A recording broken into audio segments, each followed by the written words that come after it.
ప్రపంచవ్యాప్తంగా మార్చి 12వ తేదీని world Hitchcock డేగా జరుపుతున్నారు. అయితే ఈ నేపథ్యం దాంతో పాటుగా ఈ మధ్యే మాస్టర్ ఆఫ్ సస్పెన్స్ హిచ్కాక్ అనే పుస్తకం సంకలన రచయితల్లో ఒకరైనటువంటి ఐఆర్టీఎస్ అధికారి రవి పాడి గారు ఇవాళ హిచ్కాక్ జీవితానికి సంబంధించి, హిచ్కాక్ సినిమాలకు సంబంధించి అనేక అంశాలు మనతోటి పంచుకోబోతున్నారు. రవి పాడి గారు నమస్కారం అండి. నమస్కారం సార్. మీరు ఒక ఐఆర్టీఎస్ అధికారిగా తలమునకలైన బిజీ షెడ్యూల్లో ఉంటూ మాస్టర్ ఆఫ్ సస్పెన్స్ హిచ్కాక్ పుస్తకం తీసుకొచ్చారు. అలాగే హిచ్కాక్ మీద ఒక వాకింగ్ ఎన్సైక్లోపీడియాలో ఉంటారు. హిచ్కాక్ సంబంధించి మీకు అంతగా అమితంగా ఆకర్షించిన అంశం ఏమిటి? అసలు మార్చి 12ని వరల్డ్ హిచ్కాక్ డేగా ఎందుకు జరుపుకుంటాం? సార్, నేను చిన్నప్పుడు చూసినవి కానీ మనం చూసిన చాలా వరకు సినిమాలు ఏంటంటే డ్రామాలు, పౌరాణికాలు. బట్ ఇంగ్లీష్ సినిమాలు చాలా వరకు కూడా మన భారతీయులు కానీ మన తెలుగు వాళ్ళకి తెలిసిన సినిమాలు ఏంటి, బెన్హర్, 10 కమాండ్మెంట్స్, ఈ విధంగా ఏంటంటే బిబ్లికల్ మూవీసే. కానీ హిచ్కాక్ టచ్ చేసిన జానర్ ఏంటంటే సస్పెన్స్ అండి. నేను మొట్టమొదటిసారిగా దూరదర్శన్లో ఫ్రైడే ఇంగ్లీష్ మూవీస్ వేసేవాళ్ళు రాత్రిపూట 11 o'clock అట్లా వేశారు. అప్పుడు ఫస్ట్ 100 రైఫిల్స్ అని ఒక వెస్టర్న్, ఆ తర్వాత డయల్ ఎంఫర్ మర్డర్ అని ఒక మూవీ చూసాను. ఇప్పుడు 9th జస్ట్ మనం తెలుగు మీడియం. బట్ సినిమా ఏంటంటే చిన్న సినిమా, 90 నిమిషాలు, చాలా ఇంట్రెస్టింగ్గా ఉన్నది.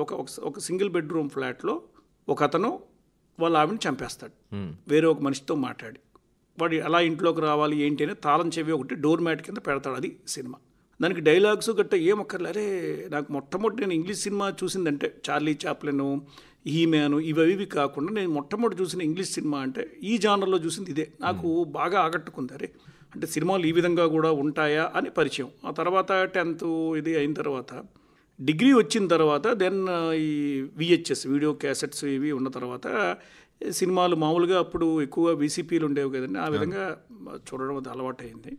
అంటే మీ డయల్ ఎంఫర్ మర్డర్ మిమ్మల్ని బాగా ఆకర్షించింది? అంతేనండి. డయల్ ఎంఫర్ మర్డర్ అనేది యాక్చువల్గా 3D మూవీ అండి. అది అప్పట్లో టీవీ వచ్చిన తర్వాత సినిమా థియేటర్కి రావడం, ఆడియన్స్ తగ్గిపోయిన తర్వాత వేరు స్టూడియోస్ ఏంటంటే సినిమా స్కోప్ అని, 3D అని, విస్టా టెక్నాలజీ అని కొత్త టెక్నాలజీస్తో జనాల్ని ఆకట్టుకోవడానికి ప్రయత్నించినప్పుడు 3D బాగా నడుస్తుంది. అప్పుడు హౌస్ ఆఫ్ వ్యాక్సెస్ అని ఒక మూవీ వచ్చింది.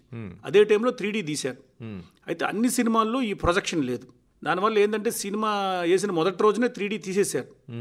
ఈ సినిమా నేను 3Dలో చూసాను. మళ్ళీ తర్వాత అంటే ఈ సినిమా మీద నాకు ఎంత ఇష్టం అంటే, ఇండియాలో ఎంతమంది చూసారేమో కానీ నేను 3Dలో కూడా చూసాను సినిమా. తర్వాత ఐతబార్ అని చెప్పేసి హిందీలో సినిమా వచ్చింది. అది డింపుల్ కపాడియా ఉన్ను సురేష్ ఓబ్రాయ్తో సేమ్ సినిమా, యాజ్ ఇట్ ఈస్గా చాలా బాగుంటుంది సినిమా. అంటే చాలామంది దర్శకులు హిచ్కాక్ను ఫాలో అయ్యి ఆ స్టైల్లో తీసే ప్రయత్నం చేశారు, ఇండియన్ డైరెక్టర్. అంతేనండి. అయితే హిచ్కాక్ డే మనం మార్చి 12 అనుకున్నాం కదండి. హిచ్కాక్ ఆయన ఒరిజినల్గా బ్రిటిష్ పౌరుడు. అక్కడ ఆయన ఎక్కువ మూకీ సినిమాలు తీసి టాకీ టైంకి ఆయన హాలీవుడ్కి వచ్చాడా? లేదండి, మామూలుగా హిచ్కాక్ ఈ started his carrier as a sketching artist. ఒక టెలిఫోన్ కంపెనీలో, హెన్లీ టెలిగ్రాఫ్ అనే కంపెనీలో స్కెచింగ్ ఆర్టిస్ట్గా పనిచేసేవాడు ఆయన.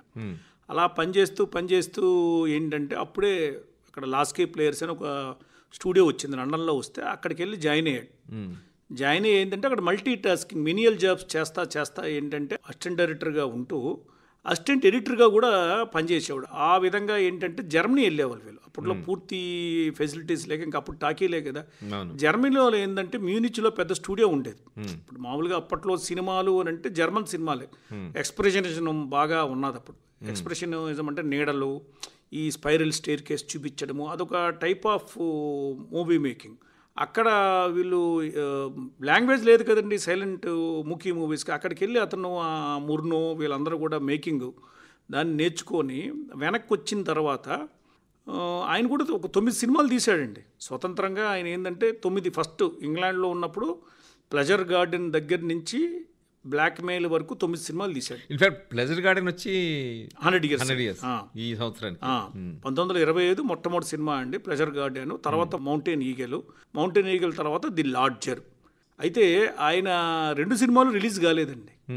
2 సినిమాలు రిలీజ్ కాలేదు. ఎందుకంటే ఆయన ఎవరి దగ్గర అయితే అసిస్టెంట్ డైరెక్టర్గా పనిచేశాడో ఇతను ఇండిపెండెంట్ డైరెక్టర్ అవ్వడం, అదే స్టూడియోలో అవ్వడం ఇష్టం లేదు. మరి ఈ సినిమాలు వేస్ట్, వీటిని అనవసరంగా డిస్ట్రిబ్యూషన్ గట్టా చేసి ప్రచారము, ప్రింట్లు కస్ట్ వేస్ట్ అని అప్పుడు చెప్పేసి కూడా అసూయ ద్వేషాలు అలా ఉన్నాయి.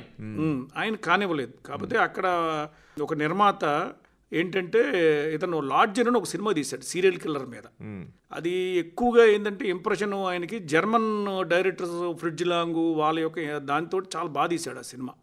అది చూసి అతను ఏంటంటే ఆ నమ్మకంతో ఈ సినిమా కూడా మూలన పడిపోయేది, ది లాడ్జర్ అనేది కూడా. ఈ సినిమా రిలీజ్ అయిన తర్వాత ఈ ప్రపంచంలో ఆ ముందు 2 సినిమాలు కూడా రిలీజ్ అయ్యాయి. ఓకే.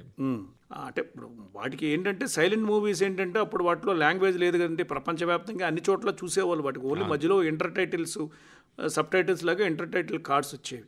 ఆ తర్వాత ఈయన ఒక లేడీ వ్యానిషెస్ అని ఒక సినిమా తీసాయండి. బ్లాక్మెయిల్ ఒకటి. బ్లాక్మెయిల్ అనేది ఫస్ట్ అంటే ముందు సైలెంట్ మూవీగా స్టార్ట్ చేసి మధ్యలో టెక్నాలజీ రాగానే ఒక 4 రీళ్ళు సైలెంట్ మూవీ ఉంటుంది, మిగతా రీళ్ళు ఏమో టాకీ ఉంటుంది. అలా కూడా ఉంది ఈ సినిమా. అంటే ఈ సినిమా 2 వెర్షన్స్ ఉంటుంది. బ్లాక్మెయిల్ అనేది 1929 first British talkie, full silent ఉన్నది. కొన్ని రీళ్ళు సైలెంట్గా ఉండి కొన్ని రీళ్ళు టాకీగా ఉన్న సినిమా బ్లాక్మెయిల్. మిక్స్ కూడా ఉండేది నా ఉద్దేశం. మిక్స్ 1929.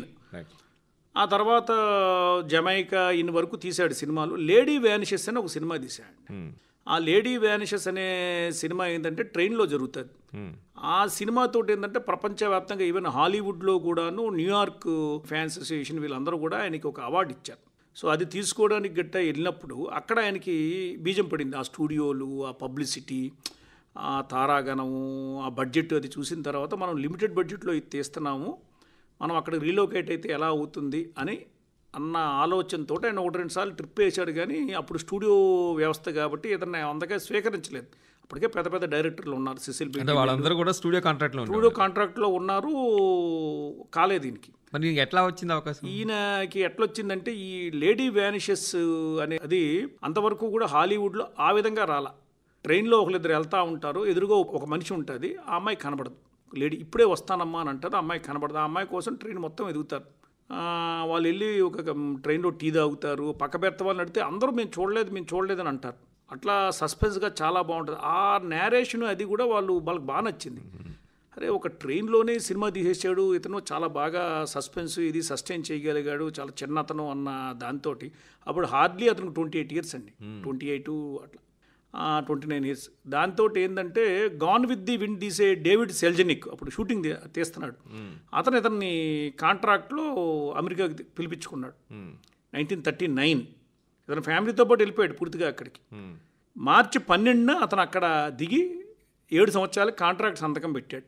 సో ఈ మార్చి 12న అయితే అతను హాలీవుడ్లో అడుగుపెట్టాడు. ఆయన అభిమానులు వాళ్ళందరూ కూడాను హిచ్కాక్ డే అని చెప్పేసి ప్రపంచవ్యాప్తంగా ఆయన రెట్రోస్పెక్టివ్ సినిమాలు వేయడం, అలాగే ఆయన సంస్మరించుకోవడం, వర్క్షాపులు నిర్వహించడం అనేది ఆనవాయితీగా వస్తుంది. రైట్. మీరు మాస్టర్ ఆఫ్ సస్పెన్స్ హిచ్కాక్ అనే పుస్తకం మీరును పులగన్ చిన్నారాయణ గారు కలిసి దాదాపుగా ఆయన వచ్చినప్పుడు 53 సినిమాల మీద కూడా విశ్లేషణ ఉంది. దాంతోపాటు 8 వ్యాసాలు రాయించారు. అయితే ఇందులో మీరు చాలా వాటికి ప్రతి సినిమాకి కూడా బిహైండ్ ది సీన్స్ ఏం జరిగింది ఒక సినిమా సంబంధించిన అంశాలు అద్భుతంగా రాశారు. సో హిచ్కాక్ సినిమాల ప్రత్యేకత ఏమిటండి అసలు? ఆయన టేకింగా, లేకపోతే ఆయన స్క్రీన్ ప్లేనా, కథ ఎంచుకోవటమా, ఆర్టిస్ట్ని ఎంచుకోవటమా? హిచ్కాక్ సినిమాలు కేవలం సస్పెన్స్ అనేటువంటి ఒకే ఎలిమెంట్ తోటి అంతగా ప్రేక్షకుల్ని ఆకట్టుకున్నాయా? మీరు అడిగిన అన్నీ అండి. అంటే ఆయన కథల సెలక్షన్ కూడా స్వయంగా ఆయన కథ కూడా కాదండి, ఆయన కథ రాసుకోలేడు. ఆయన అన్నీ కూడా ఏంటంటే ఆయన చూసిన నాటకాలు అప్పట్లో ఏంటంటే ఈ బ్రాడ్వేలోను లేకపోతే లండన్లో థియేటర్లో ఉన్న నాటకాలు, బాగా నడుస్తున్న నాటకాలను చూసి వాటిని కొనడం, వాటిని స్క్రీన్కి అడాప్ట్ చేసుకోవడం. అంతే కదా 1960s 70s వరకు కూడాను నాటకాలే వచ్చాయి చాలా వరకు సినిమాలుగా. మీకు ఫ్రెంచ్ లిటరేచరు, ఇంగ్లీష్ లిటరేచరు ఇది ఉన్నాం. ఆయన ఎక్కువ స్టేజ్ ఫాలో అవ్వడము, నాటకాలు, అలాగే నవలలు, చాలా వరకు కూడా నవలలు కొనిపించి ఆయన ఇప్పుడు రెబెక్కా కానీ, ది బర్డ్స్ కానీ, రోప్ కానీ, లేదా కొన్ని సంఘటనలు, సంచలనమైన కొన్ని కోర్టు కేసులు. ఎక్కువగా ఏంటంటే హిచ్కాక్ దాంట్లో క్రైము, సస్పెన్సు ఇవి ఎక్కువ అండి. హిచ్కాక్ ఎందుకు మిగతా వాళ్ళకన్నా అంటే హిచ్కాక్ ప్రేక్షకుల కోసం సినిమా తీశాడు సార్. మిగతా వాళ్ళు ఏంటంటే వాళ్ళు తీసింది ప్రేక్షకులు చూసి ఆదరించారు. బట్ హిచ్కాక్ ఎప్పుడూ కూడా ప్రేక్షకులను ఏ విధంగా షాక్కు గురి చేయాలి, ప్రేక్షకులను ఎలా థ్రిల్ చేయాలి, అనే దాంతో ఏంటంటే ఎప్పుడు పాయింట్ ఆఫ్ వ్యూ అంటే ప్రేక్షకుల పాయింట్ ఆఫ్ వ్యూలో తీశాడు. అందుకే ఎక్కువ పాయింట్ ఆఫ్ వ్యూ షాట్స్ ఉంటాయి. చాలా ఎక్స్పెరిమెంట్స్ చేశాడు. ఒక చిన్న రూమ్లో ఒక 9 షాట్స్తో సినిమా తీసేశాడు. 9 షాట్స్ అంటే సినిమా 10 రీళ్ళు, ఒక రీల్ మొత్తం అంతా కూడా ఒక షాట్. ముందుగానే రిహార్సల్ చేపించి 3 నెలల్లో రోప్ అనే ఒక సినిమా తీశాడు. దాన్నే కొద్దిగా అటు ఇటుగా సుడిగుండాలో అని మన తెలుగులో వచ్చింది, నాగేశ్వరరావు గారి సొంత సినిమా. అలాగే అండర్ క్యాప్రిగానే ఒక సినిమా తీశాడు. అది కూడా ఒక ఇంట్లోనే తీశాడు మొత్తం సినిమా అంతా కూడా. అంటే ఎక్స్పెరిమెంట్లు. అలాగే సెకండ్ వరల్డ్ వార్లో ఒక పడవలో తీశాడు, లైఫ్ బోట్ అని చెప్పేసి. అది ఒక స్విమ్మింగ్, ఒక స్టూడియోలో ఒక స్విమ్మింగ్ పూల్లో ఒక బోట్లో తీసాడు షాట్. అలాగే ఏంటంటే ఎక్స్పెరిమెంటల్, తక్కువ బడ్జెట్ తోటి, మంచి కథ, ఎడిటింగ్ బాగుంటుంది. ఆయన ఎడిటర్ అవ్వటం వల్ల, ఆయన స్వయంగా ఎడిటరు, వాళ్ళ మిసెస్ ఎడిటర్ అవ్వడము, కథల ఎంపిక, అది కూడా ఏంటంటే మంచి కథల ఎంపిక చేసేవాడు. అంటే ప్రేక్షకులకి మనం ఏం ఇవ్వగలం ఇప్పుడు కూడా ఏంటంటే ఏదో ఒక స్టూడియో కాంట్రాక్ట్ ఉన్నది కాబట్టి మనం ఏం తీసినా తీస్తారు అట్లా అని కాకుండా ఏంటంటే ప్రేక్షకుల పాయింట్ ఆఫ్ వ్యూలో మీకు హిచ్కాక్ సినిమాలో నడవకపోవడం కూడా కారణం ఏంటంటే షాక్ ఎలిమెంట్స్ ఉన్న సినిమాలు, థ్రిల్కి గురి చేసిన సినిమాలు, సస్పెన్స్ బాగా ఉన్న సినిమాలన్నీ కూడా సూపర్ హిట్ అయ్యాయి. ఈరోజు కూడా కాలపరీక్షకు నిలబడ్డాయి. ఇప్పుడు హిచ్కాక్ ఎప్పుడో తీసిన రెబెక్కా ఈరోజు కూడాను క్లాసిక్. సెకండ్ వరల్డ్ వార్ టైంలో తీసిన నోటోరియస్ ఇప్పుడు కూడా క్లాసిక్. ఇప్పటికి కూడా వంశీ గారు లాంటి వాళ్ళు అందరూ కూడా ఈరోజు కూడా ప్రస్తావిస్తారు. మీరు ఏ రీమేక్ చేయాలనుకుంటున్నారు హిచ్కాక్ సినిమాల్లో అంటే నోటోరియస్ అని చెప్తుంటారు. ఈరోజు కూడా ఎక్కడ 45, 43, ఎక్కడ 20, 25, దాదాపు 80 ఏళ్ళు. Vertigo, psycho. ఈరోజు కూడాను సైకో అనేది ఏంటంటే ఒక కల్ట్ క్లాసిక్. 1960లో మీకు బెనహరు, 10 కమాండ్మెంట్స్, లారెన్స్ అరేబియా ఇవన్నీ కూడా ప్రొడక్షను లేకపోతే నిర్మాణంలోనూ లేకపోతే విడుదలకు రెడీగా ఉన్న టైంలో ఒక టీవీ స్టూడియో కెమెరాతోటి బ్లాక్ అండ్ వైట్లో తీసాడు. సింపుల్ బడ్జెట్ తోటి సినిమా తీసాడని కూడా తెలియదు ఎవరికి కూడా. సింపుల్గా తీసాడు సినిమా. మీకు 8 లక్షలతో తీశాడు, $8 లక్షల. హిచ్కాక్ యొక్క ప్రత్యేకత అదేనండి, ఫోటోగ్రఫీ, ప్రతిదీ స్టోరీ బోర్డింగ్. మంచి కెమెరామెన్ పెట్టుకుంటాడు, మంచి కెమెరామెన్ ఆయన. అసలు స్టోరీ బోర్డ్ కాన్సెప్ట్ తెచ్చిందే హిచ్కాక్. అవునండి, డబ్బింగు ఆయనేనండి, స్టోరీ బోర్డింగు ఆయన. మామూలుగా స్టోరీ బోర్డింగు మన యానిమేషన్ సినిమాలకు ఉంటాయి. ఎందుకంటే యానిమేషన్ ఈజ్ నథింగ్ బట్ ఏంటంటే ఏదైతే క్యారికేచర్స్ ఆర్ స్కెచ్చింగ్ చేశారో వాటిని ఒక ఫ్రేమ్స్ పర్ సెకండ్లో రన్ చేస్తే మీకు ఆ కంటిన్యూటీ అనేది వస్తుంది. ఈయన ప్రతిదీ కూడా కాన్సెప్చువలైజ్ చేసుకుంటాడు. అంటే ఏంటి, ఆయన ఎప్పుడు అంటాడు, ఏమంటే మీరు ఏదో సినిమా అనౌన్స్ చేశారు కదా, ఎప్పుడు ఏంటంటే ఎప్పుడు అయిపోయింది అనేవాడు. అదేంటది మీరు కాస్టింగ్ అనౌన్స్ చేయలేదు, షూటింగ్ కాలేదంటే స్క్రిప్ట్ అయిపోయింది, ఇంకో 10% మిగిలి ఉన్నది ఏంటి, షూటింగ్. అంటే ఆయన దృష్టిలో షూటింగ్ అనేది 10% మాత్రమే, మిగతాదంతా కూడా ఆయన బ్రెయిన్లో కాన్సెప్చువలైజ్ చేసుకుంటాడు. స్టోరీ బోర్డింగ్ చేసేసి ఆయన ఆఫీసులో 2 గోడలు సీలింగ్కి అంటించుకుంటాడు. ఆయన కెమెరామెన్ మాట్లాడుకునేది కూడా ఇంతే. హీరోలకు కానీ హీరోయిన్లకు కానీ ఎవరికి కూడా పూర్తిగా చెప్పడం, వాళ్ళ రోల్ వరకు వాళ్ళ పాత్ర వరకే. ప్లస్ అదొక లీనియర్ ప్యాషన్లో ఆయన ఏ సినిమా షూటింగ్ తీసేవాడు కదా. అందుకనే సినిమా కథ కానీ సినిమా యొక్క ముగింపే కానీ ఎవరికి తెలిసేది కాదు. ఆ లాస్ట్ వరకు కూడా ఆ సస్పెన్స్ ఉండేది. హిచ్కాక్ సినిమాలు వాళ్ళ ఇంటర్వ్యూలో గట్టా ఎక్కడ అడిగినా కూడా వాళ్ళు టక్కని తారాగణం కానీ వాళ్ళు చెప్పకపోవడానికి కూడా కారణం ఏంటంటే కథ ఆయన దగ్గరే ఉండేది, క్లైమాక్స్ కూడా ఆయన దగ్గరే ఉండేది. అది హిచ్కాక్ ఈరోజు కూడా రిలవెన్స్గా ఉండడానికి కారణం. అంటే ఆయన ఎప్పుడు కూడా సంభాషణలు తక్కువ ఉండాలి, కెమెరా యాంగిల్స్ లేదంటే షార్ట్స్ ఎక్కువ ఉండాలని కూడా అనుకున్నారు. ప్రేక్షకులకి కెమెరా చెప్పలేదు అన్నప్పుడే డైలాగ్స్ రావాలి. ఇప్పుడు మీరు సైకో సినిమా చూడండి, ఎక్కడ కూడా మీకు డైలాగ్స్ ఉండవు. మీకు శంకరాభరణం లాగా, శంకరాభరణంలో చూశారు మీరు, గట్టిగా చూస్తే మహా అయితే ఒక 4 పేజీలు 5 పేజీలో డైలాగులు ఉంటాయి. మీకు హిచ్కాక్ సినిమాలో డైలాగ్స్ చాలా తక్కువ. 1, 2 సినిమాలు కొద్దిగా డ్రామాలు అవి అంటే డైలాగ్స్ ఉండాలి కాబట్టి ఉంటాయి, కానీ చాలా వరకు పాయింట్ ఆఫ్ వ్యూ. మ్యూజిక్ కూడా ఆయన సినిమాలో ప్రత్యేకంగా ఉంటుంది కదా. అవునండి, మ్యూజిక్ కూడాను ఏంటంటే మంచి మ్యూజిక్ సెన్స్ ఉన్నది. మంచి మ్యూజిక్ డైరెక్టర్ హెన్రీ మ్యాన్సిని మనం ఇంత ఇదిగా చెప్పుకుంటాం. జాన్ విలియమ్స్ అని చెప్పి, జాన్ విలియమ్స్ హిచ్కాక్ యొక్క లాస్ట్ సినిమాకి ఆయనే మ్యూజిక్ డైరెక్టర్. ఇప్పుడు స్పీల్బెర్గ్ ఈ సినిమాలన్నిటికీ కూడా హయ్యెస్ట్ నెంబర్ ఆఫ్ ఆస్కార్స్ పొందిన జాన్ విలియమ్స్ హిచ్కాక్ సినిమాకి పనిచేశాడు. పింక్ ప్యాంథర్ ఇలాంటి సినిమాలు పనిచేసిన హెన్రీ మ్యాన్సిని పనిచేశాడు. బెర్నార్డ్ హెర్మాన్ పనిచేశాడు ఆయనకి. బెర్నార్డ్ హెర్మాన్ అంటే సిటిజన్ కేన్, ఆర్సన్ వెల్స్ సినిమాకి మొట్టమొదటి మ్యూజిక్ డైరెక్టర్.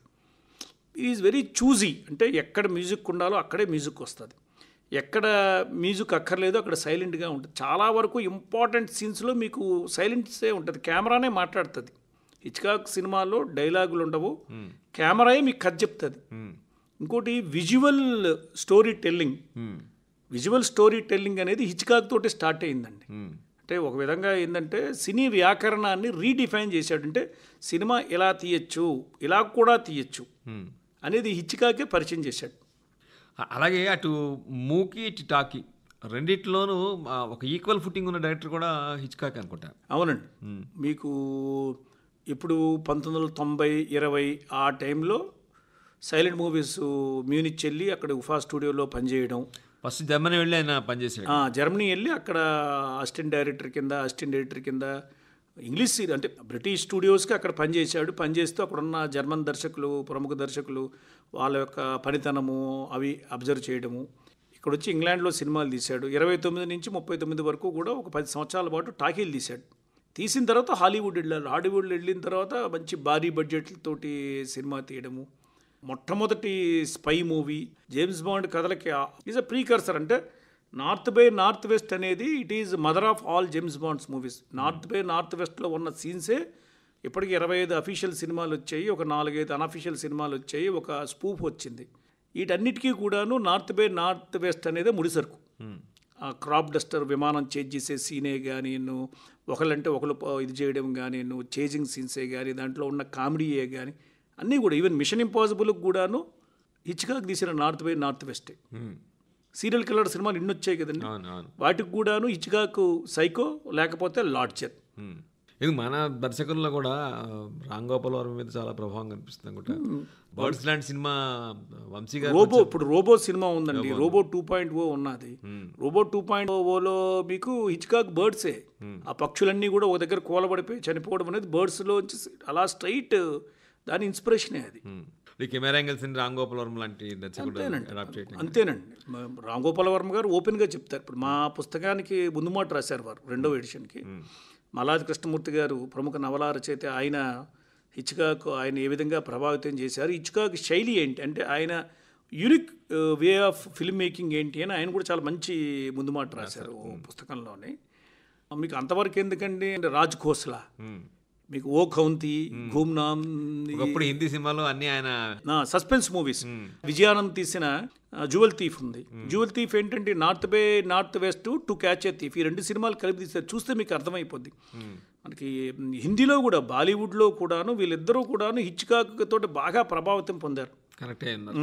అలాగే మన తెలుగులో వంశీ గారి మేకింగ్. వంశీ గారు మీరు ఆయన 10 మాటలు మాట్లాడితే కంపల్సరిగా మీకు 2-3 సార్లు ఆల్ఫర్డ్ హిచ్కాక్ గారు ఆయన మేకింగు, ఆయన ఎడిటింగు, లేకపోతే ఆయన మ్యూజిక్ ఇది కానీ చెప్తూ ఉంటారు.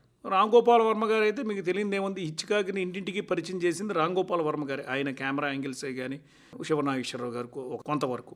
అవి హిచ్కాక్ తీసిన సినిమాల్లో సైకోన్ చాలా ప్రముఖంగా పేర్కొంటారు. వెర్టిగో అనే సినిమా చెప్తారు మీరు చెప్పి. ఇలా అనేక సినిమాలు తీసిన ఆస్కార్ వచ్చాయా హిచ్కాక్కి ఒకే ఒక సినిమాకి ఆస్కార్ వచ్చిందండి, ఉత్తమ చిత్రం. ఫస్ట్ ఇయరే ఆయనకి తీసిన మొదటి రెబక్కాకే ఉత్తమ చిత్రం వచ్చింది. యాక్చువల్గా దర్శకుడు తీసుకోవాలి. ఆ రోజుల్లో స్టూడియో కాంట్రాక్టు వాటిలో ఉండేది కాబట్టి నిర్మాతలు తీసుకొని ఆయన తన స్టూడియోలో పెట్టేసుకున్నాడు. David Selznick Gone with the Wind లాంటి గొప్ప సినిమా తీసిన నిర్మాత ఈ సినిమాకి వచ్చిన అవార్డుని తీసుకొని ఆయనే స్టేజ్ మీదకి వెళ్ళి తీసుకొని తన ఆఫీస్లో పెట్టుకున్నాడు. తర్వాత 5 సార్లు నామినేట్ అయినా కూడా హిచ్కాక్కి పాపం అవార్డు రాలేదు. హిచ్కాక్ మ్యూజిక్ డైరెక్టర్కి వచ్చింది, కెమెరామ్యాన్కి వచ్చింది. హిచ్కాక్ సినిమాలో రెబక్కాలో నటించిన జోన్ ఫాంటైన్కి సస్పిషన్ సినిమాకి ఉత్తమ నటిగా అవార్డు వచ్చింది. కానీ హిచ్కాక్ అవార్డు దక్కలేదు. లైఫ్ టైం అచీవ్మెంట్, లైఫ్ అంటే గౌరవ ఇది ఇచ్చారు ఆయనకి. అందుకని ఆయన ఆ అసంతృప్తితోటే థ్యాంక్ యూ అని ఒకే ఒక పదం చెప్తాడు. స్టేజ్ మీద పిలిచి అడిగితే అదొక అసంతృప్తి ఉండిపోయింది దానికి. అందుకని ఏంటంటే మామూలుగా గౌరవ ఆస్కార్ గట్ట ఏదైనా ఇచ్చినప్పుడు అందరూ కూడాను ఒక దీర్ఘ ఉపన్యాసమో లేకపోతే ఏదో చెప్తారు. సింపుల్గా థ్యాంక్ యూ అన్న 2 ముక్కలతోటి ఆయన దాన్ని తనదైన స్టైల్లో ముగింపు పలికాడు. అలాగే హిచ్కాక్ అంటే ఆయన మీద కొన్ని విమర్శలు కూడా ఉన్నాయనుకోండి. ఆయన కొంచెం స్టూడియో వాళ్ళతో ఇబ్బందులు ఎదుర్కొన్నాడు. నటీనటుల్ని దే ఆర్ లైక్ క్యాటిల్ అనే ఒక స్టేట్మెంట్ ఇచ్చాడు ఆయన.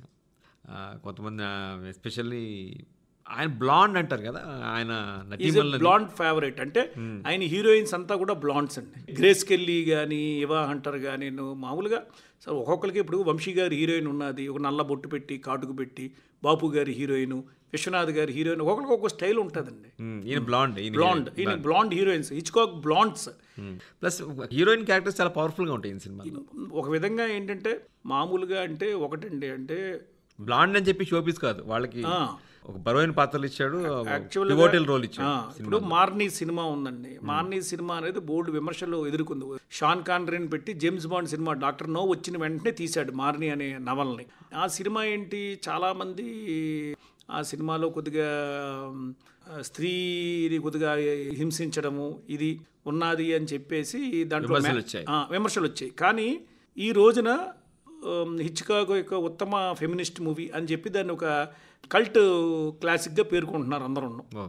అతను తీసిన ఆ colour theme, red colour theme అనేది కానీ, ఆ అమ్మాయికి వచ్చిన డ్రీమే కానీ, ఇవన్నీ కూడా ఏంటంటే స్త్రీ ప్రాధాన్యతతో తీశాడు.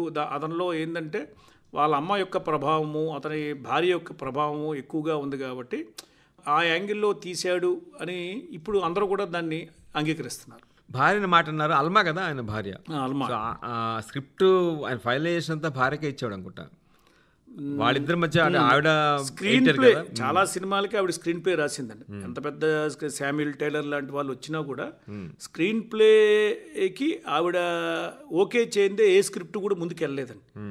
ఆయన మొదటి సినిమా నుంచి లాస్ట్ సినిమా వరకు కూడా 53 సినిమాలు తీశారు కదా సార్. 52 సినిమాలు అందుబాటులో ఉన్నాయి, ఒక సినిమా అందుబాటులో లేదు. అన్ని సినిమాలో కూడా ఆవిడ ఓకే చేయకుండా ఏ ప్రాజెక్టు కూడా ఆయన ఒప్పుకోలేదు. ఆయన సినిమాలకి సినారియో, స్క్రీన్ ప్లే అని ఆవిడకి స్ట్రైట్గా స్క్రీన్ మీద ఆవిడ క్రెడిట్ ఇచ్చాడు భార్యకి. ఆయన చెప్పాడు కూడా, ఆయనకి అమెరికన్ ఫిల్మ్ ఇన్స్టిట్యూట్ అవార్డు ఇచ్చినప్పుడు కూడా, నా జీవితంలో ఒక నలుగురు అత్యంత ముఖ్యమైన వాళ్ళు ఉన్నారు, ఒక వంటవాడు అని ఇలాగ నా పర్సనల్ అసిస్టెంట్ అని నలుగురు పేర్లు చెప్పి ఆ నలుగురు కూడా నా భార్య అన్నాడు. అంటే భార్యకి అంత గౌరవం ఇచ్చి, నా విజయానికి మూల కారణం నా భార్యే, వేరు వేరు హోదాల్లో నా భార్యగా, నా సహాయకురాలుగా, నా పిల్లకు తల్లిగా, ఇలాగా ఆవిడకి గౌరవం ఇచ్చాడు. అలాగే హిచ్కాక్ ఓకే, అదొకటి. హిచ్కాక్ ఆయన సినిమాలో చిన్న క్యామియో రోల్ ప్లే చేస్తూ ఉండేవాడు అని చెప్పి అంటారు. సినిమాల్లో అబ్సెషన్ ఆయనకి. అబ్సెషన్ కాదండి, ఈయన ఒక సినిమా తీసినప్పుడు ఏంటంటే జూనియర్ ఆర్టిస్టులు దొరకలేదు. అప్పుడు అవన్నీ ఏంటంటే డైలీ ఆర్డర్ షీట్ ఎన్ని రోజుల్లో తీస్తావు, అవన్నీ కూడా స్టూడియోలోనే కదండి. స్టూడియో లోపలే తీసేసేవాళ్ళు, ఎన్ని రోజుల్లో తీస్తావు. ఒక టెలిఫోన్ ఆపరేటర్ దొరకలేదు. ఇది ఇద్దరు, ఆల్మా యాక్ట్ చేసింది, ఇతను యాక్ట్ చేశాడు. ఇతను 2 షాట్లో కనబడతాడు, ఆవిడ ఒక షాట్లో కనిపిస్తాడు. అన్ని సినిమాల్లో అంటే 1-2 సినిమాల్లో కనబడి. ఇంకోటి ఏంటంటే కథాగమనానికి ఎక్కడ అడ్డు ఉండదండి. ఆయన పెద్ద ఇంపార్టెంట్ కూడా కాదు, ఎక్కడో న్యూస్ పేపర్ చదువుకుంటా, లేకపోతే ట్రైన్లో దిగుతా. ఇంకా విచిత్రం ఏంటంటే లైఫ్ బోట్, సముద్రంలో పడవలో ఉన్న సినిమాలో వాడు న్యూస్ పేపర్ చదువుతుంటుంటే బరువు తగ్గడానికి ఒక యాడ్ ఉంటుంది, రెడ్యూసే అని. ఆ రెడ్యూస్ అన్నదంటే అంత లావుగా ఉన్నాడు వాడు బొమ్మేసి, ఇది వాడితే ఎలా అవుతారని కూడా ఉంటా, అంటే ఏదో విధంగా అనమాట. ఇక మరి మీ పుస్తకం దగ్గరికి వస్తే, ఇందులో మీరు చాలామంది తెలుగు సినిమా రచయితలు, దర్శకులు వాళ్ళ చేత వ్యాసాలు రాయించారు. అలాగే విజయకే రంగారావు, లేదంటే ఇంకా మిగిలిన ముఖ్యమైనటువంటి సినీ ప్రముఖులతో వ్యాసాలు రాయించారు. సినిమాల గురించి రాశారు ఒక ఎత్తు, మీరు సేకరించిన ఒక సమాచారం ఉంది. ఒక సినిమా నిర్మాణం వెనక ఆయన పడిన కష్టాన్ని, లేకపోతే ఆయన పడిన ఇబ్బందుల్ని కూడా మీరు చాలా అద్భుతంగా ఆచరించిన బుల్లెట్ పాయింట్ల రూపంలో రాశారు.